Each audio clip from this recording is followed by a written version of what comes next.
जब कभी सतयुग त्रेता चल रहा है, द्वापर चल रहा है और लंबे समय तक हमारे बुद्धि में कली ना आवे, सतयुग बना रहे, त्रेता बना रहे, इसका उपाय यही है कि वो युग को टिकाने के लिए श्री राम जय जय श्री राम जय जय जय राम, श्री राम जय जय राम, श्री राम जय जय राम, श्री राम जय जय राम, श्री राम जय जय राम, श्री राम जय जय राम,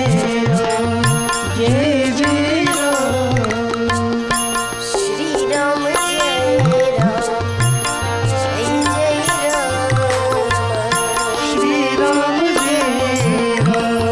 जय जय राम, श्री राम जय जय राम, श्री राम जय जय राम, श्री राम जय जय राम, श्री राम जय जय राम। चारों युगों की सार्थकता इसमें है। चाहे सतयुग त्रेता द्वापर कली जो चल रहा हो, प्रभु का नाम कली को जल्दी भगा देगा, सतयुग त्रेता को स्थिर करने में, लंबे समय तक सद्विचार को, अच्छी एक मनस्थिति को बनाए रखने में प्रभु का नाम सहायता करेगा। क्योंकि कभी कभी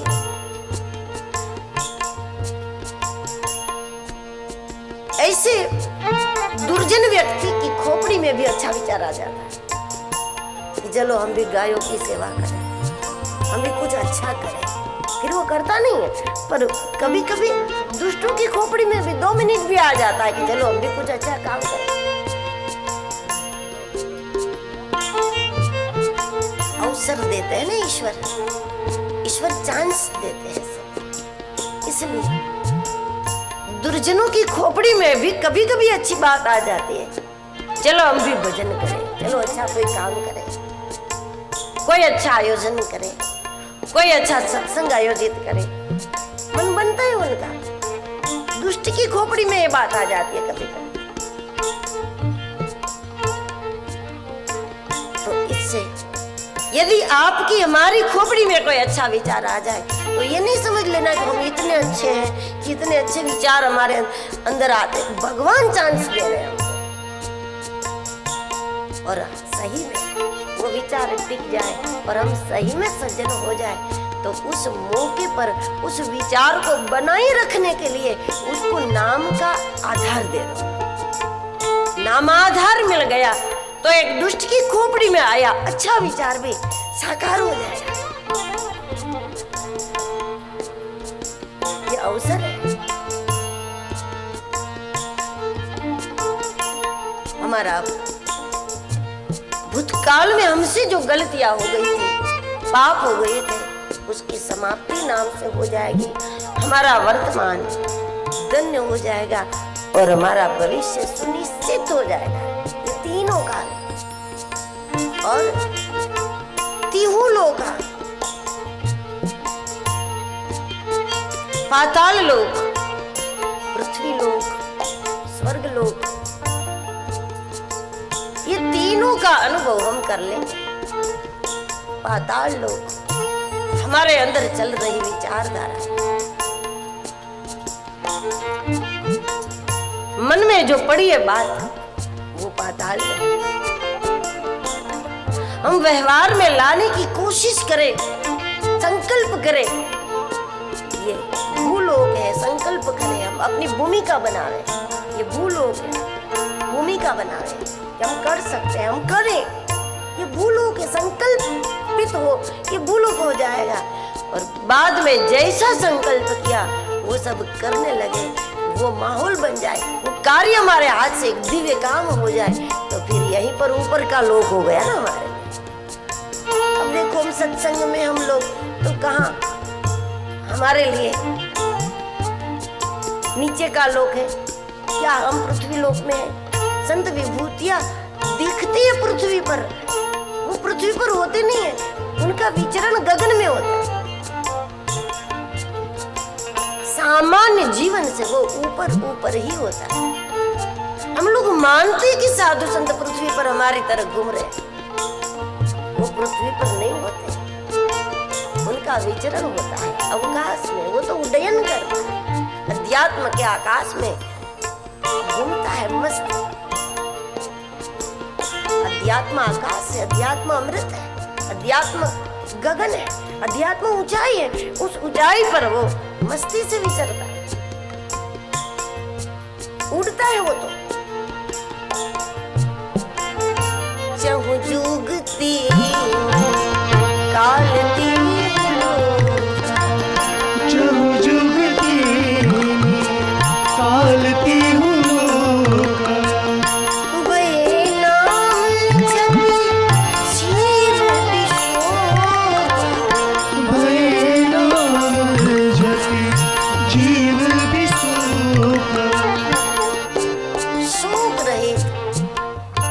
जीवात्मा हो जाएगी जब प्रभु के नाम का आश्रय।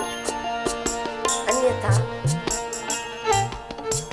मृत्यु का एक भय बना रहता है, और मृत्यु का भय रहने के कारण मन में एक शोक भी रहता है।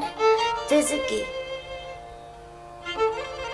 दो प्रकार की चिंता, दो प्रकार का शोक बना रहता है अंत समय में कि शरीर छूटने के बाद मेरा क्या होगा, मेरा शरीर छूटेगा तो मेरा क्या होगा, और दूसरा मेरा शरीर छूटने के बाद मेरे संसार का क्या होगा।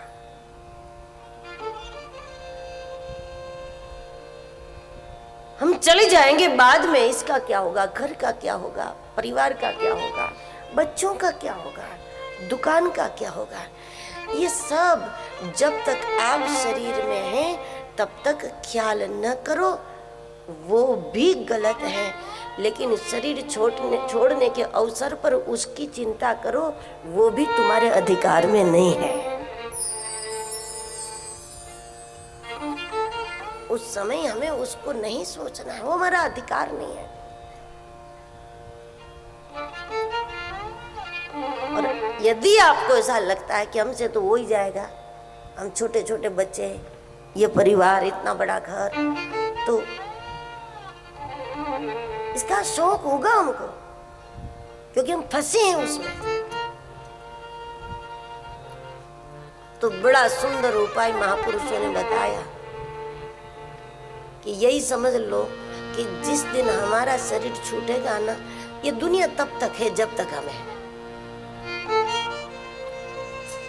हमारे शरीर के छूटने के साथ ही ये भौतिक जगत अदृश्य हो जाएगा। ये माया नगरी है, ये जादुई नगरी है। एक जादूगर का जादू भी आपको अचंभे में डाल दे सकता है, तो फिर परमात्मा की माया आपको चकित कर दे, ऐसी हो, इसमें कोई आश्चर्य नहीं। ये माया है।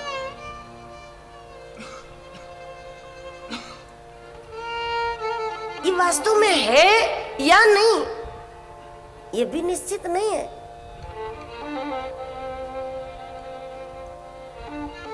कबीर साहब ने कहा, आप मुआ पीछे डूब गई दुनिया। यही समझ लो, जिस दिन मेरा शरीर छूटेगा उस दिन ये जगत अदृश्य हो जाएगा। ये तब तक है जब तक मैं, ये अदृश्य हो जाएगा। शरीर छूटने के साथ ही अदृश्य होने वाला है। यही समझकर देह छोड़ो, और जब तक देह में हो तब तक अपना कर्तव्य निभाओ, अपना फर्ज पूरा करो, क्योंकि वो पूर्व का हिसाब है, पूर्व के कर्म है, उससे बचकर नहीं जा सकते दूर। अपने कर्तव्य से विमुख नहीं हो सकते। इसलिए कर्तव्य से विमुख होना जितना गलत है उतना ही गलत है जब सारा काम खत्म हो गया उसके बाद अब नौकरी पूरी होती है, तब ये सोचते हो कि ये स्कूल का क्या होगा, मेरा कल 58 हो जाएगा तो बड़ी बड़ी ऑफिसों में 58, 60 वर्ष तक आप काम करते हैं, फिर चिंता करते हो कि हम तो रिटायर हो जाएंगे, फिर क्या होगा इसका। अब जो होगा, हमने अपनी नौकरी वफादारी से की बस, तो हम अपनी ड्यूटी वफादारी से करें। घर से हमारा जो कर्तव्य है, बच्चों के प्रति जो हमारा कर्तव्य है, परिवार के प्रति जो हमारा हम अपनी ड्यूटी वफादारी पूर्वक पूरी करें। लेकिन जब देह छोड़ने की बात समय आ जाए, उस समय यही समझ लो आप मुआ पीछे डूब गई दुनिया, अदृश्य होने वाली। या फिर त्वदीय वस्तु गोविंद तुभ्यमेव समर्पये। अभी तक प्रभु आपने मुझे जो संभालने के लिए दिया था मैंने संभाला। कोई आपको चाबी देते ना कि हमारे घर की चाबी संभालो, 2 दिन 4 दिन आपको दे देते हैं, तो जैसे वो आवे आप कर देते हो त्वदीय वस्तु गोविंद तुभ्यमेव समर्पये। आपका घर आपको सुप्रत, 2 दिन 4 दिन हमने संभाला आपके बदले में, लेकिन अब ये बोझ हट रहा है आपका आपको अर्पण। तो उस प्रकार घर परिवार ये जिम्मेदारी प्रभु ने दी हमको, हम संभालें।